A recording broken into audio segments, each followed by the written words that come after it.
दोस्तों बिलाल रिजवी भाई, मोहम्मद बिलाल भाई मेरे पास चल के आए हैं जफरवाल से। माशाल्लाह 5 मन भाई का सीट बुक था, मुकम्मल सीट भाई को प्रोवाइड कर रहे हैं। बिलाल भाई कैसा लगा आके भाई को, और सीट कैसा लगा? माशाल्लाह जी बहुत अच्छा साइज, और जब सीट देखा है जी तो दिल खुश हुआ है। बहुत अच्छा सीट है, प्रोडक्शन जितना सीट बेहतर होगा फैसिलिटी बिल्कुल। उतनी बेहतर होगी। बिल्कुल ऐसा ही है। तो पहले भी जब देख गए तो उस वक्त भी सेटिस्फाई थे, लेकिन मज़ीद अब फुटाई हुई है। देखा है ठीक है, बल्ब का साइज़ तो माशाल्लाह बहुत अच्छा। ठीक है। ये भाई हमारे साथ आए हैं, मेहमान हैं बिलाल भाई के साथ। बिलाल भाई फर्स्ट ईयर जी एक कनाल से स्टेप लेने जा रहे हैं। इसी तरह फार्मर्स को गाइड करते हैं कि छोटा स्टेप लें, लेकिन लें लाजमी और फौरी लें।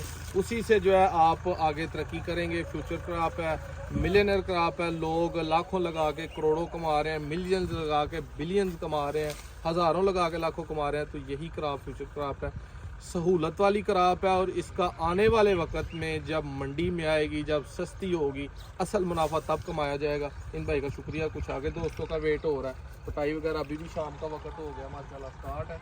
तो इधर इनका गाड़ी में जो है वो लोड हो रहा है। तो अक्सर कोशिश करते हैं कोई अच्छी गाड़ी हो जहाँ पे सेफली जा सके। ये ला के देखिए ना ज़रा माशाल्लाह, ये बल्ब का साइज़ किस लेवल पर जो है ना वो अपना बीच एवरेज भी होते हैं, लेकिन ये देखिए आप माशाल्लाह इसका साइज़ ठीक है। और ये सिंगल ही 1 kg का, और पकाई की वजह से बल्ब फट चुके हैं। ये देखें इतना मतलब माशाल्लाह पक चुके हैं। तो बाकी बिलाल भाई का शुक्रिया। बंद करें जी डिग्गी। ले जी बिलाल भाई, खैरियत से। अल्लाह पाक आपको जो है वो वहाँ पहुँचाए। पेमेंट कर लेते हैं वीडियो।